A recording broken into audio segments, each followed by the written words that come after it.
FT Expression Show. My name is Stacey B. Today's show, we have a special guest and we're going to talk about relationship. How to build a relationship that lasts forever is what we talk about. Here are some tips that we go over.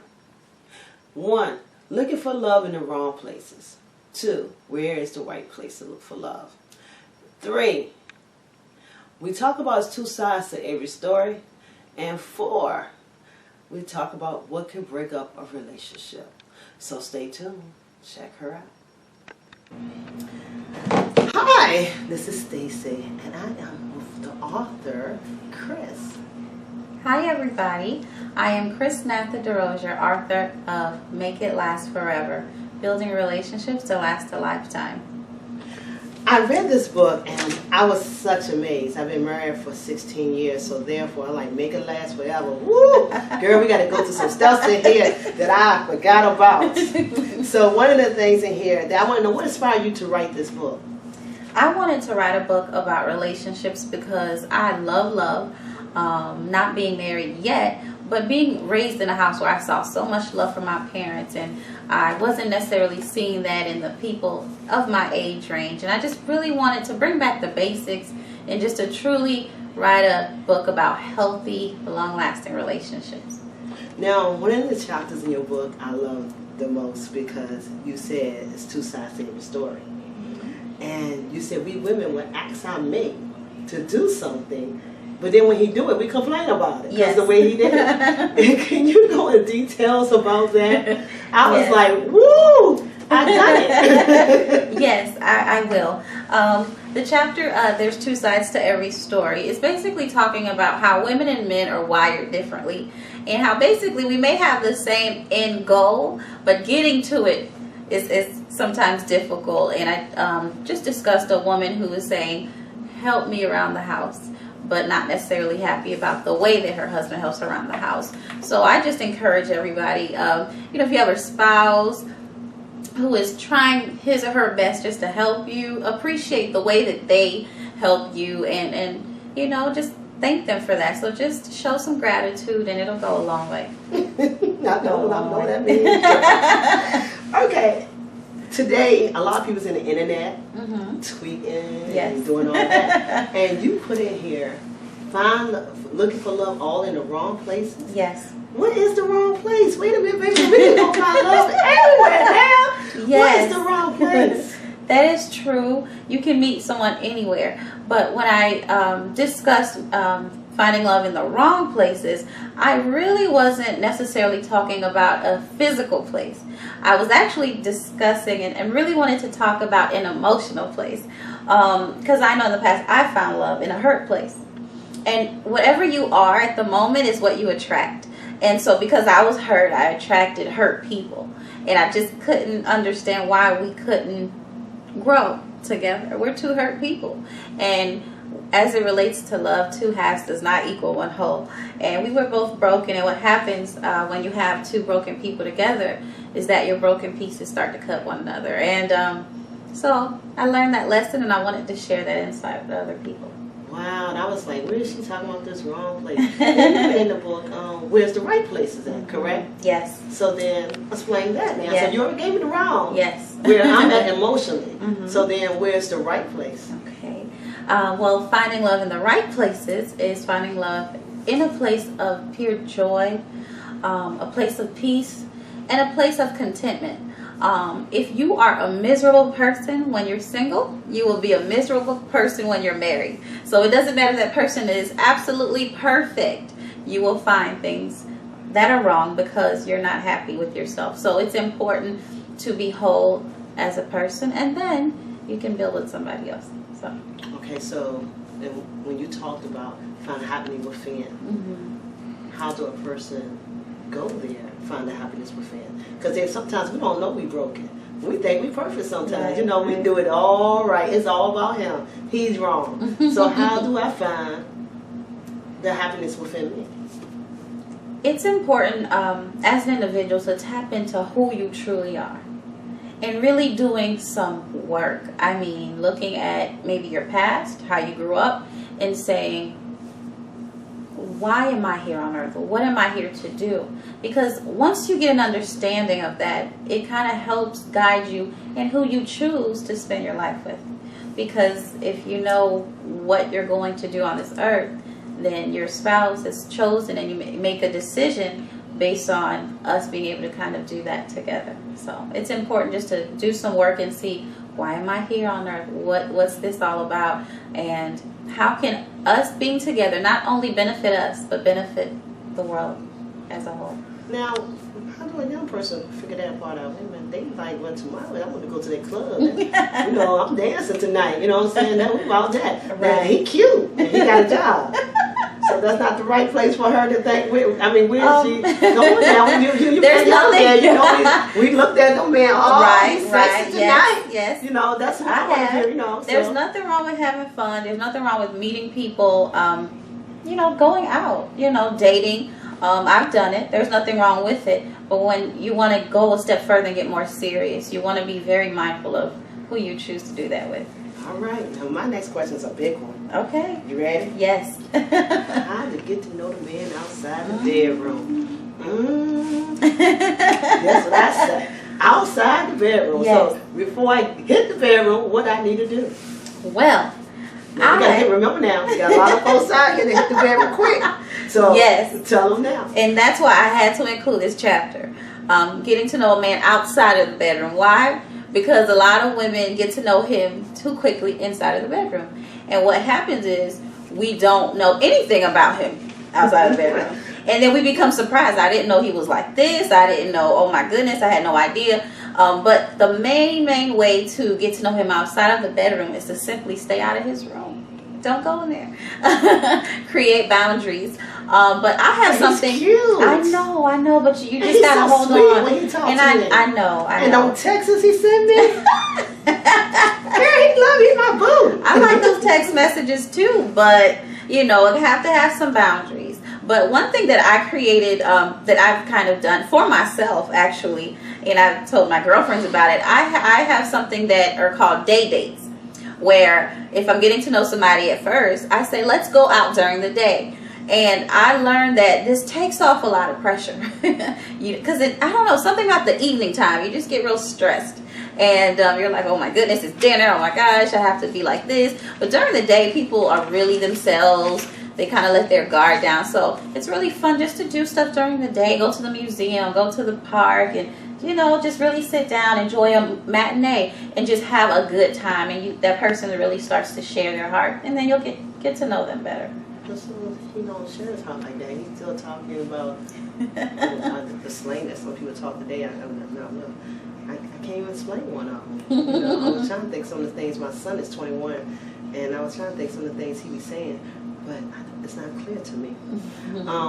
But he only give you a bit of it. You know, a man don't give you all of his stuff at that time because, you know, it's about that moment. Right. I definitely agree. That's why it's important to lay a foundation of friendship and to take your time. I think sometimes because we rush into love or sex so quickly, it hurts us. It's an emotional situation. You know, the term falling in love. You know, I don't want to fall. I want to grow. You know, so I'm encouraging people, grow in love. Take your time.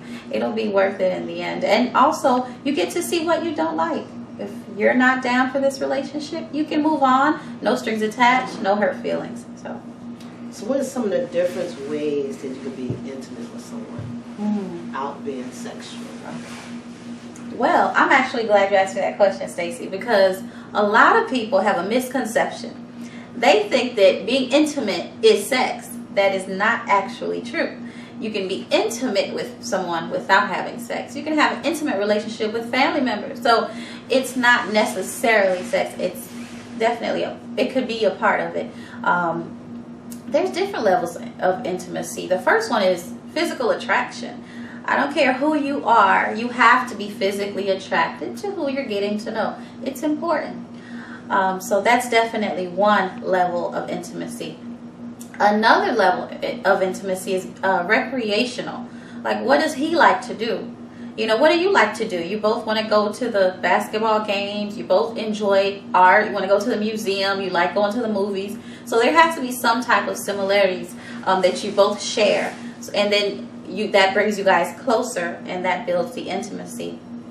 Another one is a spiritual intimacy. Do you guys have the same faith? You guys may talk about something you learned at church, or, you know, so you definitely want to make sure you guys have that aligned as well. And another one is intellectual intimacy. Maybe you like to read. Maybe he likes history. Maybe you guys kind of share a commonality on that level. And then, of course, the ultimate level of intimacy is the physical level, which is sex. Okay. So, let's say I've gone on Monday to the movie theater with him, on Tuesday to the basketball, and then we met my mother, take her to meet my parents on Thursday, so Friday I can have sex. No. Yes, those are steps in a part of getting to know him. But intimacy also takes time. And in the book, I do stress not rushing. Love is such a beautiful thing. If it's right today, it'll be right tomorrow. So let it grow. Learn as you go. Learn the person you're going to potentially spend the rest of your life with. So you want to take your time with intimacy, because persons start to share bits and pieces of themselves over time. 10 things I should know about him, or he should know about me, before we date. And get into the relationship. Yes, yes, yes. So I just want the 5 top. That's it. I'm not want all 10. I want 5 top things, and we'll see is it good. Okay. It's good. Just 5 top things. Okay. One thing that's really important, and I go back to this again, is your faith. If you're strong, if you have a strong faith in the Lord, and somebody that wants to be with you doesn't, that is a problem. Can I change him? He might come No, home. you can't change them. That's called missionary dating, and we don't want to do that. We don't want to do that. You can't change him, and if you date him to change him and he doesn't change, you're going to be so upset, and you're going to be frustrated, and, you know, we don't want that, because you're not supposed to be all upset about it. So that's really, really big. You want to know, are there children involved? Is he a parent? Because if he's a parent, that's going to affect your life too. And then you have to ask yourself, is this something that I want to do? So if you want to be in someone's life who has children, fine. If you don't, fine. You're not a bad person if you don't. You just have to be honest with them about it. You can't. Suppose he got 4 kids and 4 baby mamas. Well, that's a personal decision. I personally think that that's a lot for you to take on.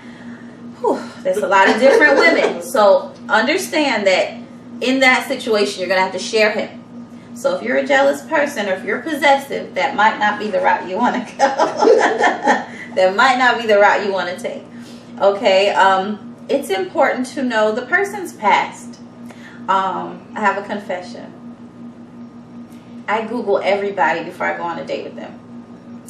Yes, I Google every man before I go on a date with him. I'm like looking, like, hold on, let me. But some people don't come up. Some people don't come up, and then it's like, I like looking their social media without them knowing I'm looking, you know. I'm like, let me see what's going on here. When was his last relationship? Like, I do a little bit of homework. Okay. And if I know somebody who knows him, I'll say, hey, what do you think about this person? Because reputation is really important. And if everybody thinks you're a bad guy, maybe you are.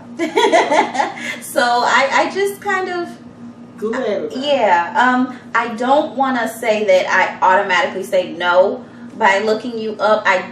Depends what comes up. One time, a mugshot came up, so I definitely said no. So you got to be careful about that. You definitely want to be careful about that. Getting in a relationship, I look at your spending habits. Even on a friendship level, I won't say anything. You can spend your money however you like. I just pay attention to it. Because potentially, if we're in a serious relationship, that's exactly how you're going to be. Okay. So, we don't ask him if he got good credit? Maybe not day one. Maybe not day. As it gets serious, you do have those serious conversations, but I do watch those spending habits and see what's important to him. If he's more into material things and you're not, that will be an issue. Now, if you are, then maybe you guys will work out great. So, you might have that bad car, a nice suit, wine and diamonds, and then be hey, if that's what floats your boat. For me, I'm a little different. I'm like, how much money you have saved? Investments? No. So you just want to be, just be mindful of those things. Okay, we want to be mindful of things. Okay. All right. So then, Google him. Mm-hmm. Check him out. Yeah. I don't see some. Check his social media. see who laid him out last. Yeah. Right? Okay. See what his faith is. Mm-hmm. That's 2. All right. And something else. What else you gave me? Check his spending habit. Yes. That's spending important. habit. That's important. Now, suppose he's saying all the right words to me, Mm-hmm. and nobody really don't know him because he just moved in town. Mm-hmm. I didn't find anything on Google. Mm-hmm. Not yet. But we dating for 3 or 4 months, then I find out he got 4 kids. Ooh. I know saying 4, so I keep saying 4 kids, 4 to 3 kids. You know what I'm saying, and not taking care of none of them. Ooh. You know what? That's hard. But I'm already in love. I know. That's hard. Because your feelings are already wrapped up, but then you find out something that breaks your heart. But the truth of the matter is you have to be honest with yourself. If I am the next woman who has children with him, how will he treat me?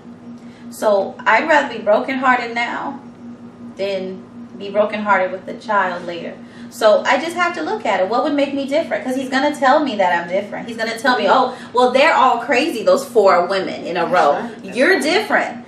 And then who knows? If he breaks my heart, he'll tell the next woman I'm crazy too. So, I believe you have to look at the fruit of everything. People can give you beautiful words and all this stuff, but look at the fruit. At the end of the day, you just have to look at what's around and look at the results. So. And in the book you said take inventory of yourself. Mm-hmm. I'm all right. So what you mean? I mean, we all women. We know us. We it's not our fault. There's always something wrong with them. Mm. So how we take inventory of ourselves? Is I'm being too nice? I'm being too sweet? Mm-hmm. Well, sometimes it is us. Sometimes it is us. It's important to look at yourself and to always say, what's going on with me? Why do I feel like this? It's important to do stock on yourself. Truly, do stock.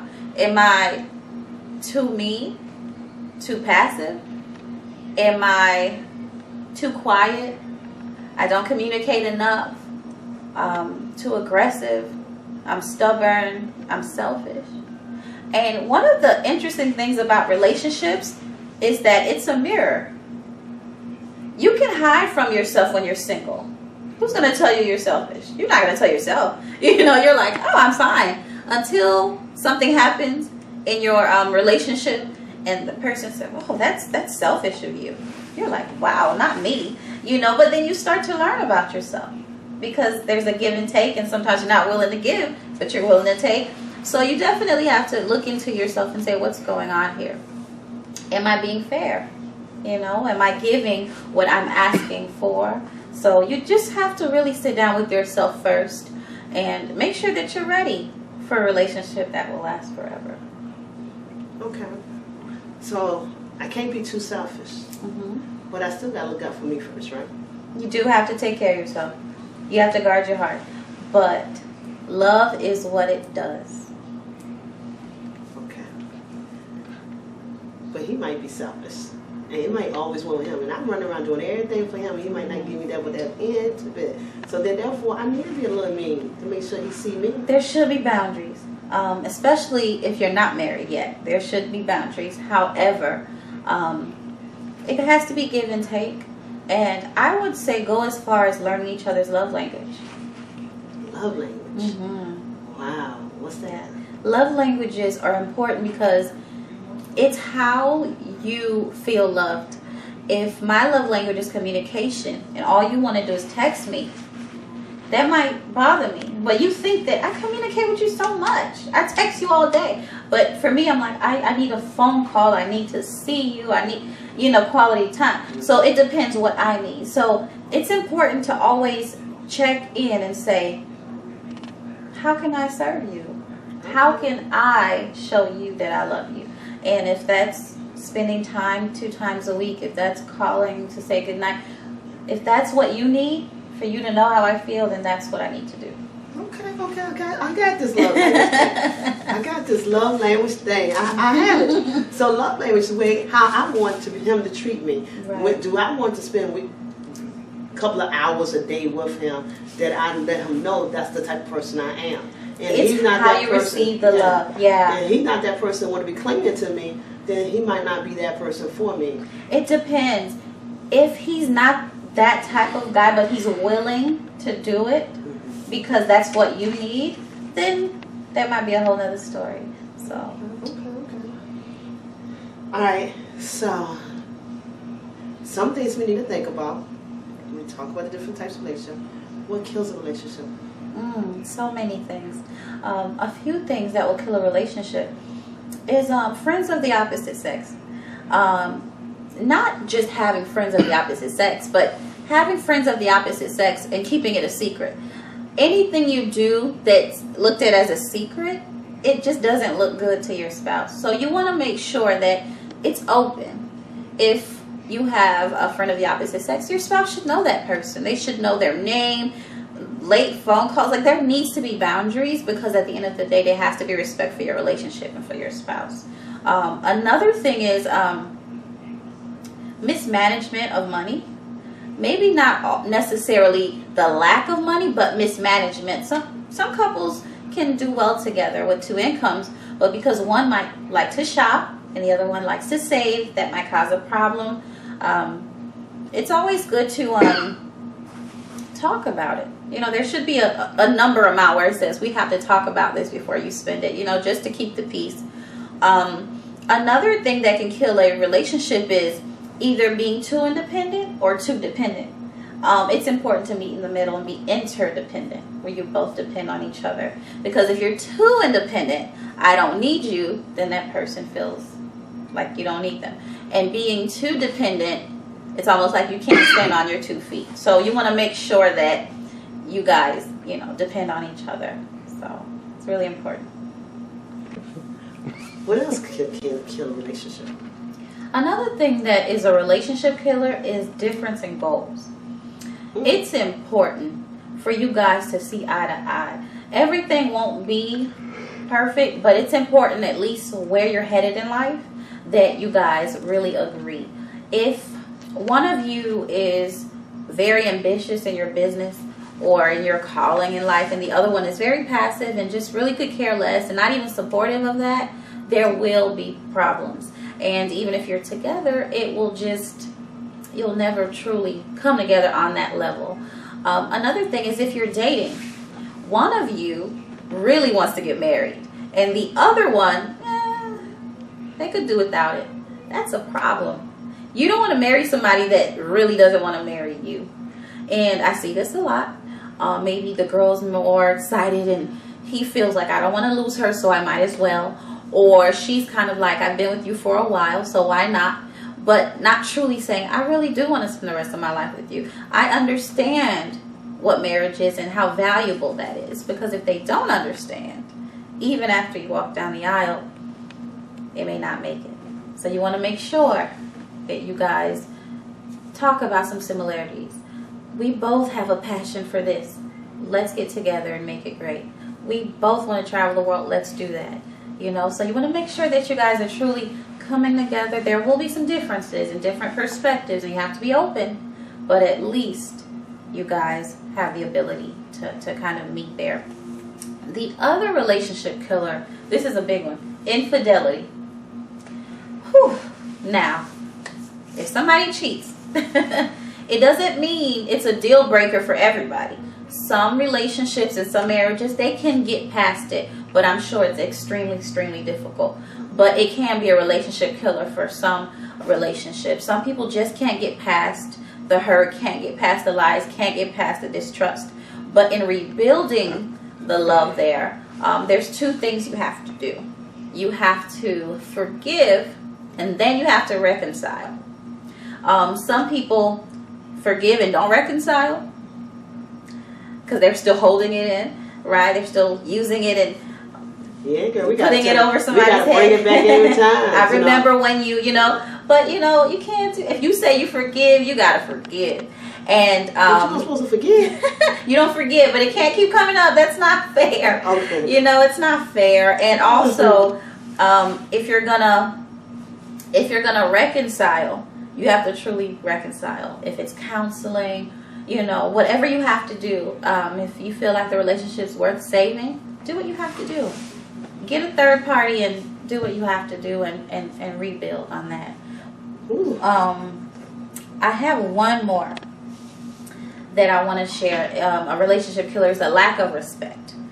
You have to respect your partner.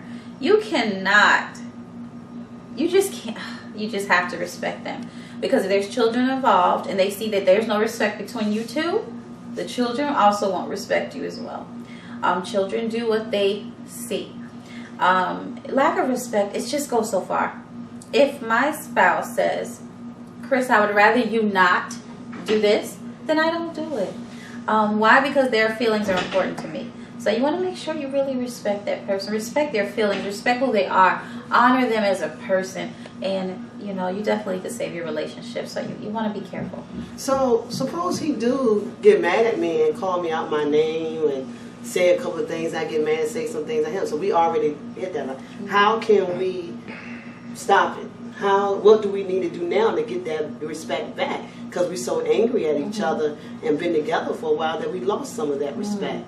You know, because I feel that he have done some things to cross the line. He feel I've done some things to cross the line. So now we just talk to each other in a kind of way. Should we walk away? Not necessarily. I think that you can definitely fix and reconcile that. You might have to get a third party involved. You have to relearn how to communicate, but communicate effectively.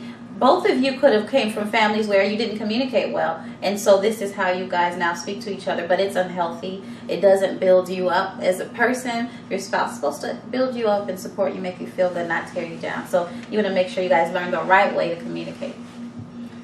Ooh, make it last forever. Wow. I'm going to tell you how to build a relationship that lasts a lifetime. I so thank you for coming. Thank you. And touching some of the issues and, you know, that we need to think about. So I appreciate it. Thank you.